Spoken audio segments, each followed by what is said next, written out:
Hello guys, कैसे हो आप सब। आई होप कि आप सब बहुत अच्छे होंगे। तो आज जो मैं वीडियो डाल रही हूँ ये बनाई थी रेसिपी मैंने संडे को, क्योंकि संडे को ही ये सब चीज़ें खाने का मन करता है। और आज हमने संडे को बाहर से ना लाकर घर पर ही बनाने का सोचा। तो आज मैं आपको बताऊंगी एक बहुत ही इजी पीजी सी भटूरे की रेसिपी, जिससे ना आपके भटूरे अगर कभी अच्छे नहीं भी बनते हैं ना तो भी अच्छे बनेंगे, और बिल्कुल स्ट्रीट स्टाइल जैसे मार्केट में मिलते हैं बिल्कुल वैसे ही। तो मैंने एक पैकेट आटा लिया था, मतलब मैदा, सॉरी आटा नहीं। तो ये मैंने ना आधा किलो का पैकेट लिया था, बट पूरा आधा किलो का पैकेट मैंने यूज़ नहीं किया था, मतलब अप्रॉक्स मैंने 350 ग्राम्स मैदा लिया होगा।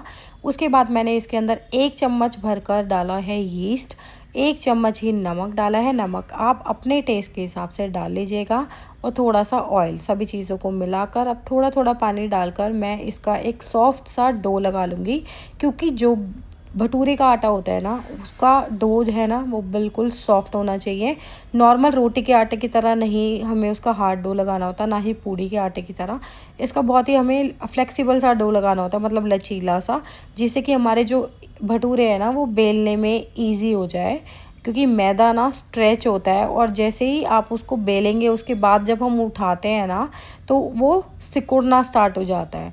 तो वो चीज़ नहीं होती है जब आप सॉफ्ट आटा लगाते हैं मैदे का। तो अब इस तरीके से जब भी आप भटूरे बनाएंगे ना तो देखना बिल्कुल बाहर जैसे ही भटूरे बनेंगे, और ज़्यादा कुछ इंग्रेडिएंट्स हमने इसमें डाले भी नहीं हैं। मैं भी फर्स्ट टाइम ट्राई कर रही थी, तो इसलिए मैंने कम से कम क्वांटिटी में ही आटे को लगाया है। और मैंने तो इसको ज़्यादा देर रेस्ट पर भी नहीं रखा था। आप चाहो ना तो इसको 2 घंटे तक रेस्ट पर रख सकते हो, और 2 घंटे तक तो ये बहुत ही अच्छा वाला फर्मेंट हो जाएगा। मेरे पास इतना टाइम नहीं था। ये लगा लीजिए कि मैंने तो जब आटा लगाया तो उसके जस्ट बाद बस मैंने छोले बनाए थे, और इतना ही टाइम लगा था। और छोले भी जिसमें कि मेरे ऑलरेडी बॉयल थे, सब मैंने एक तड़का प्रिपेयर किया था छोले के लिए। तो इतनी देर ही मैंने इसको रेस्ट पर रखा था। बट उसके बाद भी जो मेरे भटूरे थे ना वो बहुत ज़्यादा अच्छे बने थे। आप आगे वीडियो में देख भी सकते हो। तो कुछ इस तरीके से जब भी आप भटूरे का डो लगाएं, एक चीज़ ये भी ध्यान रखें कि उसको बहुत ही अच्छे से थोड़ी देर तक नीड करें, जिससे कि उसका फर्मेंटेशन प्रोसेस है ना वो और भी ज़्यादा अच्छा हो जाए, और उसमें ग्लूटन रिलीज़ होना स्टार्ट हो जाए।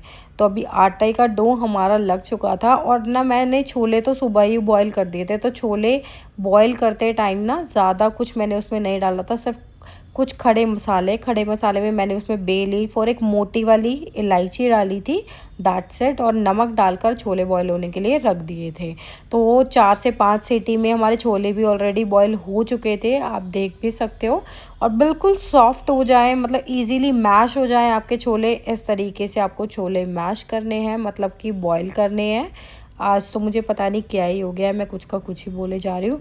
अब ले लेंगे वो चीज़ें जो हमें तड़के में चाहिए होती हैं। और मोस्टली घरों में ना एक यही तड़के का प्रोसीजर फॉलो किया जाता है ज़्यादातर छोले बनाने के लिए। और देखो मसाले भी सब सेम ही होते हैं, बट फिर भी सबके हाथों का टेस्ट अलग होता है। बाकी कुछ अलग लगे तो ज़रूर बताइएगा, और आपके घर में भी इसी तरीके से बनाया जाता है तो भी ज़रूर बताइएगा कमेंट कर। तो सबसे पहले मैंने 2 से 3 प्याज ली है छोले में डालने के लिए। अभी तो हाल फिलहाल नवरात्रे चल रहे हैं, तो इस स्टेज पर तो अगर मैं कुछ बनाती हूँ तो प्याज नहीं डालती हूँ, अवॉइड ही करते हैं टोटली। बट जैसे कि मैंने आपको बताया कि ये संडे को हमने बनाया था, तब तक नवरात्रे नहीं थे, तो इसीलिए मैंने इसमें अनियन गार्लिक का यूज़ किया है। तो गार्लिक को भी ना मैंने 3 से 4 क्लोव ना अनियन को जब पीसा तब उसमें ही ग्राइंडर में डालकर पीस लिया था, क्योंकि सुबह सुबह बहुत ज़्यादा झंझट हो जाता है कई बारी ना, और लगता है कि जितना ईजी वे में हो सके काम कर लें। तो इसलिए अलग से मैंने उसको नहीं कसा था, इसी में ही डालकर ग्रेट कर लिया था। अब ले लेंगे कढ़ाई। तो 2 कढ़ाई मैंने पहले ही निकाल ली थी, क्योंकि एक में तो भटूरे फ्राई करने थे और एक में लगाएंगे हम तड़का। तो अभी दोनों कढ़ाइयों को पहले साफ़ कर लेते हैं, क्योंकि रखे रहते हैं बर्तन तो पता नहीं चलता है, थोड़े बहुत गंदे भी हो जाते हैं। वैसे तो साफ़ ही थे, बट स्टिल फिर भी अपनी मन की सेटिस्फेक्शन के लिए हम ये काम कर सकते हैं। अब एक कढ़ाई में मैंने डाल दिया है ऑयल, इसको गैस पर रख देंगे गर्म होने के लिए, क्योंकि मैं ना मस्टर्ड ऑयल में ज़्यादातर कुकिंग करती हूँ, जैसा कि मेरे सब्सक्राइबर्स को पता ही है। तो मस्टर्ड ऑयल को पहले ही गर्म करने के लिए रख देते हैं ना, तो कभी भी उसकी स्मेल नहीं आती है जब उसमें आप कोई चीज़ें फ्राई करते हैं। तो अब दूसरी कढ़ाई में डालेंगे 2 से 3 चम्मच के करीब मस्टर्ड ऑयल, जिसमें हम लगाएंगे तड़का। तो उसके लिए मैंने थोड़ा सा जीरा हींग डालकर उसको चटका लिया था। अब डाल देंगे पिसे हुए लहसुन और प्याज का पेस्ट, जो कि हमने मिक्सर में पहले ही पीस लिया था। अब आप चाहो ना तो इसको फाइन चॉप कर भी डाल सकते हो, गार्लिक को और प्याज को। तो बट लेकिन जब पिसे हुए प्याज और लहसुन है ना, उसका फ्लेवर थोड़ा सा अच्छा आता है, बस इसीलिए जब तक प्याज भुने जाएंगे तब तक हम टमाटर को भी रफली चॉप कर ग्राइंडर में डाल देंगे और इसका भी एक स्मूथ सा पेस्ट बना लेंगे। हरी मिर्ची भी मैंने कर ली थी हाफ कट, और हरी मिर्ची ना भटूरों के साथ में बहुत अच्छी लगती है। वैसे तो आप चाहो ना तो इसमें मसाला भी मिला सकते हो, बट आज मैं तो इसको प्लेन ही सर्व करने वाली हूँ। इसके साथ में मैंने प्याज भी काटे थे, बट वो बाद में काटे थे, इसलिए उसकी वीडियो नहीं बनाई थी। और आज देखो बस मेरे प्याज ना जलते जलते बचे हैं। इसका कलर तो डार्क ब्राउन हो गया था, जो कि छोले जब आप बनाते हैं ना तो प्याज को बिल्कुल डार्क ब्राउन सा ही भूने, इससे ना जो छोले का टेस्ट है वो बहुत ज़्यादा अच्छा आता है, बस इसीलिए। और बस ये अगर और 1 मिनट भी रह जाते हैं ना तो ये जल ही जाते, क्योंकि मैं लग गई थी किसी और काम में। और प्याज भुनने के बाद में मैंने इसमें ऐड कर दिए थे फटाफट से टमाटर का पेस्ट।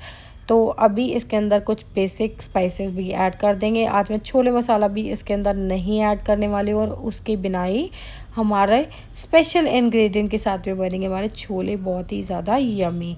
तो आज छोले मसाले की जगह पर मैंने डाला है 1 चम्मच भरकर अनारदाना। अनारदाने से ना छोले का टेस्ट बहुत अच्छा आता है, और थोड़ी सी कसूरी मेथी। तो हमेशा एक ही तरीके से चीज़ों को जब बनाते हैं तो खा खा कर भी टेस्ट एक जैसा ही आने लग जाता है, तो बोर हो जाते हैं हम। तो बस इसी के लिए ही थोड़ा थोड़ा चेंज करते रहते हैं कि आज इस तरीके से बनाया तो कल थोड़ा सा अलग बनाएंगे।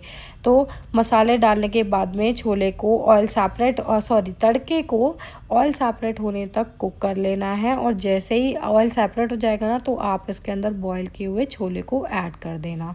तो छोले तो हमने पहले ही बॉईल किए हुए थे, और आज के जो छोले हैं ना उसमें ज़्यादा से पानी भी नहीं डाला था मैंने, मतलब डाला था बट वो एब्जॉर्ब कर लिया था छोले ने।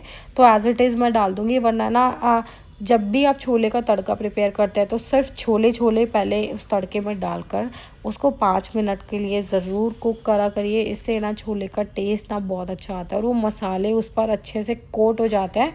बिल्कुल हलवाई स्टाइल लगते हैं खाने में, जैसे कि बाहर हलवाई बनाते हैं बिल्कुल स्ट्रीट स्टाइल, वैसे छोले बनकर रेडी होते हैं। और इन छोले में मैंने चाय पत्ती का पानी भी नहीं डाला है, बिल्कुल बेसिक से नॉर्मल जैसे सभी के घरों में बनते हैं वैसे ही बनाए हैं आज।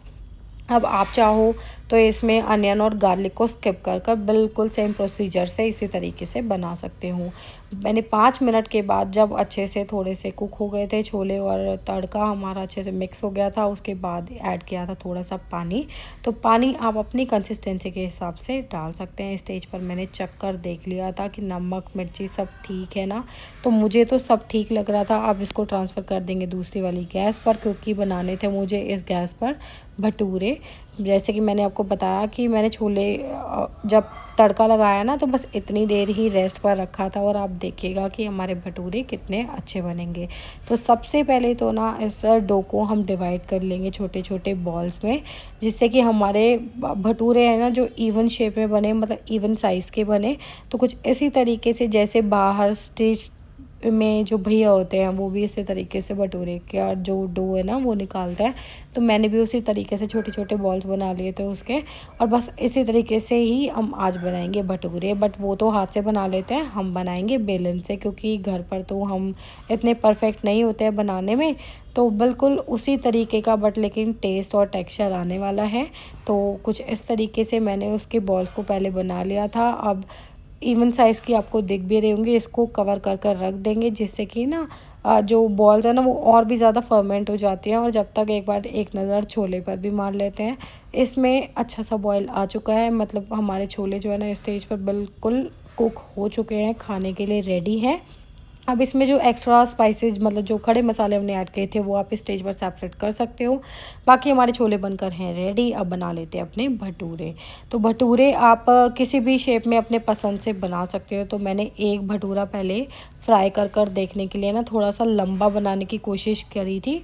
तो बन तो गया था बट मेरे को देखना था कि ऑयल बिल्कुल परफेक्ट है या नहीं। तो एक भटूरा तो आपका ज़रूरी नहीं है कि पहला जब आप भटूरा बनाएंगे वो अच्छा बनेगा भी या नहीं। वैसे बन भी सकता है, ऐसा कुछ नहीं है, बट मेरा तो नॉट बैड बन गया था, ठीक ठीक। बट जैसे मेरे बाद वाले भटूरे बने थे ना वैसा ये पहला भी नहीं बना था। तो कुछ ऑयल का आपको पता चल जाता है कि कितना गर्म और ठंडा रखना है। तो ज़्यादा ठंडे ऑयल में ना भटूरे कभी भी नहीं बनते हैं। तो फिर उसके बाद मैंने बनाए थे थोड़े से गोल भटूरे। उसके बाद ना उसको मैंने हाथों से, जैसे बाहर वाले भैया करते हैं ना, स्ट्रीट वाले भैया भटूरे बनाने के लिए, तो कुछ इस तरीके से उसको हाथ से फैला लिया था। उसके बाद कढ़ाई में डाला था और आप देखिएगा कि कैसे हमारा जो भटूरा है ना सेकंड्स में ही फूल जाएगा। और ये गोल वाले भटूरे ना मुझे लंबे वाले शेप वाले भटूरे से भी ज़्यादा अच्छे लगते हैं। ये भटूरा कम पूड़ी ज़्यादा लग रहा था बट लेकिन भटूरा ये बहुत ज़्यादा अच्छा बना था। अब लगा लेते हैं अपनी प्लेट। तो आज हमारी प्लेट में है छोले की सब्ज़ी, प्याज, हरी मिर्ची और अचार, जिसके साथ में मैंने सर्व किया था। बहुत टेस्टी हो रहा था सब कुछ। और आप देख सकते हो हमारे भटूरे कितने सॉफ्ट बनकर रेडी हुए थे और टेस्ट में भी बहुत ज़्यादा अच्छे थे। मेरे बेटे को तो छोले भी बहुत ज़्यादा पसंद आए। तो आई होप आपको ये छोले भटूरे की रेसिपी अच्छी लगेगी। वीडियो पसंद आई हो तो लाइक शेयर करना मत भूलेगा। अब मिलते हो नेक्स्ट वीडियो में, तब तक के लिए बाय बाय एंड टेक